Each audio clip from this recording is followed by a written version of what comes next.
real quick, because we were talking about PFF and the rankings. Yeah. Scott, what was your take on the whole Malik Willis stuff? Because I know, I don't know if you had him ranked high, but I know that he was something that you would have been okay if we took at number 2. Obviously, he didn't go until late 3rd round. Like, what was your whole take on that? And like, I don't know, what are you feeling after that? Because it was kind of crazy. And you're not the only one, by the way. Yeah. What's that? You're not. I was just saying. I was letting like our listeners know. Like, you're not the only one who like thought highly of Malik Willis. By the way. Yeah, and I still do. But the entire quarterback class this year just seemed to be something that teams just did not like at all. I know Pickett went early, but outside of that, they all fell to places where, generally speaking, even really bad quarterback classes don't fall as far as these guys fell. Now, specific to him, I'm still, and I'm sure I'm going to take shit for this, and I don't really care all that much. To be honest, I don't really care at all. But it's more his set of skills, and it's never been for me all along what he is as a player right now, because obviously what he is as a player right now is not what you think he's going to be in a few years if he reaches his upside. And that's the entire thing that I have been talking about with him, is if he gets to what you think he can be as a passer, as a player, then yeah, there's a lot there, right?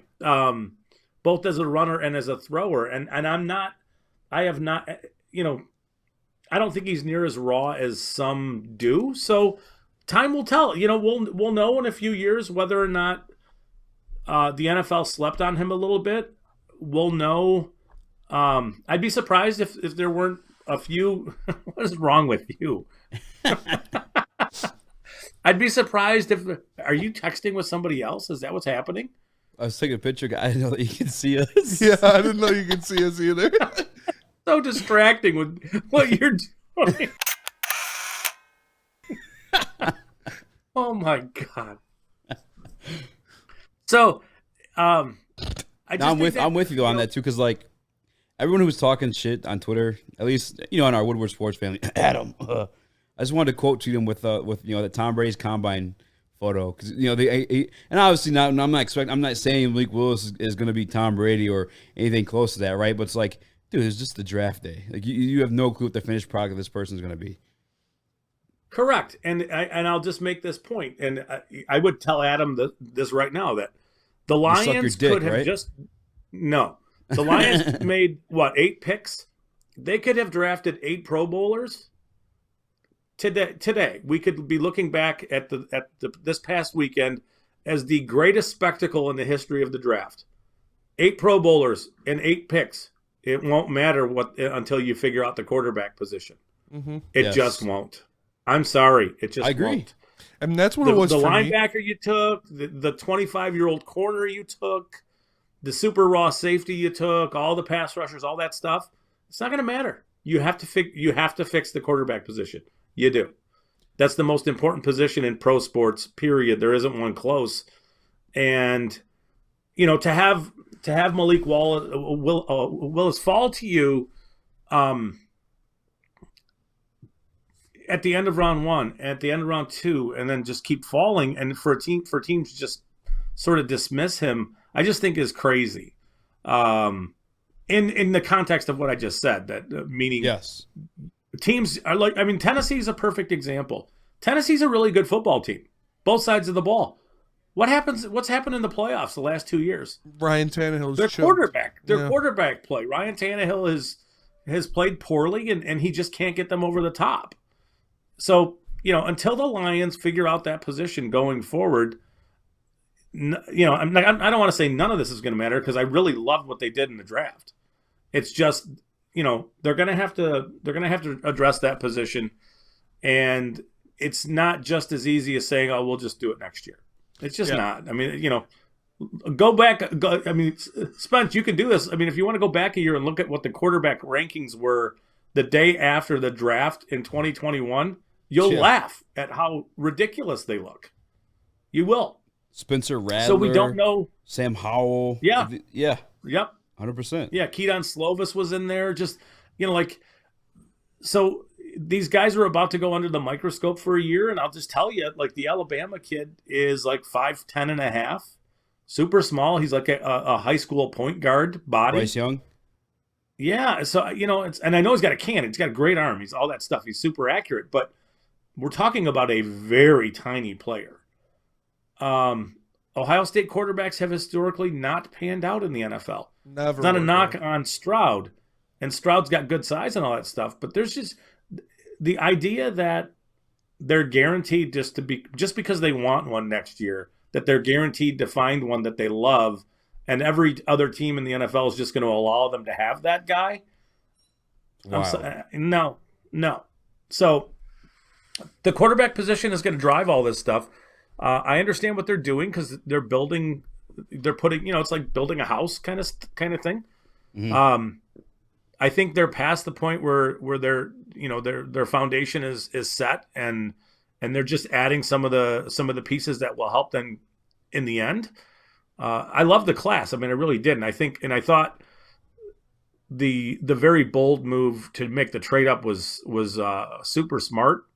And I know that may not be like super thought of right now, but if Jamison Williams doesn't tear his ACL, he is wide receiver 1 in this class, and it's not particularly close. I think if you put Jamison Williams in last year's class, he probably challenges Jalen Waddle. He wouldn't challenge Chase, but I think he's right in that range. I don't think any of the other receivers would have been, but he did tear his ACL, so we have to consider that.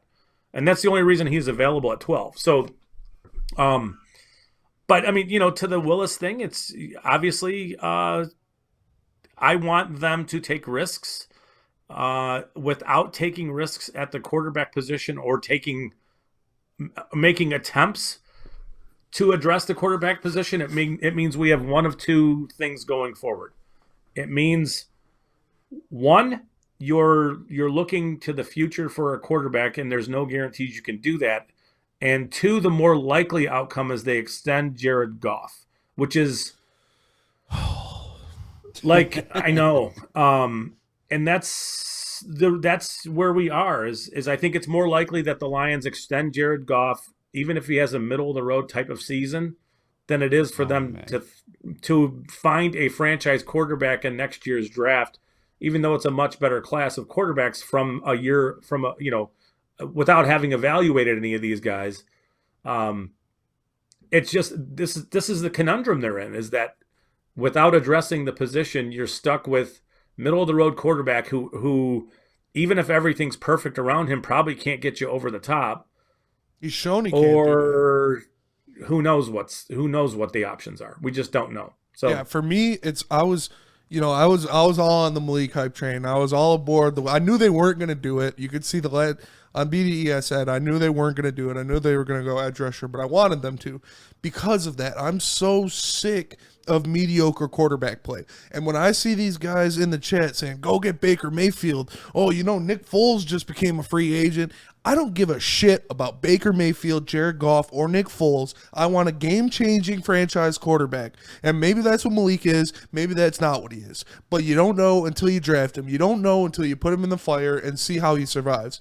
And as long as we have Jared Goff, we're not going to accomplish any of my hopes and dreams as a franchise. He's proven, like you said, with a great team all around him, with the pieces all around him, he can't win a Super Bowl. He can't score a touchdown in a Super Bowl. And it's just, it hurts my heart to think about extending him for this team, because I love what they're building. I love Dan Campbell. I love Brad Holmes. They had a great draft. I'm very excited with the players they got. But as long as we have Jared Goff, the team will never be at the level that I want it to be, and that is consistently competing for Super Bowls. And people could say, "Oh yeah, you're a Lions fan. What do you got to ask that? How can you ask for that? You haven't won a playoff game in this many years."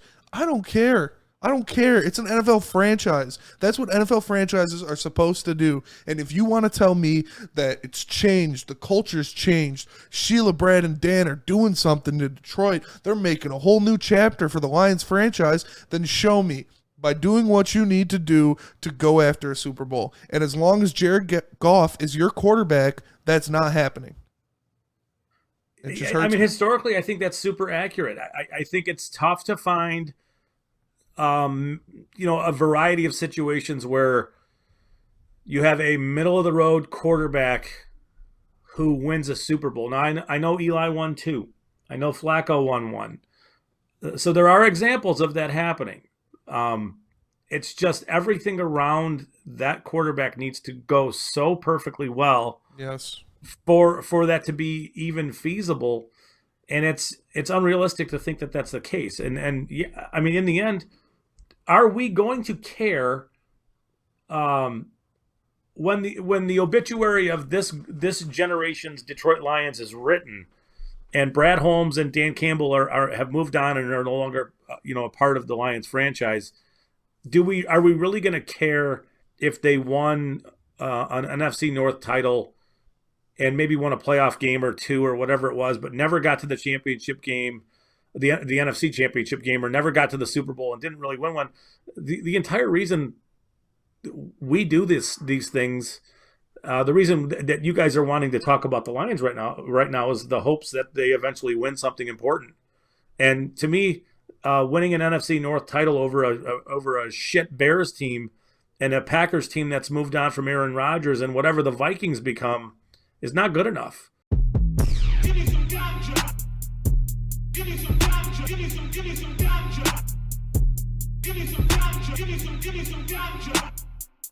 Give me some ganja. Give me some ganja. Give me some ganja.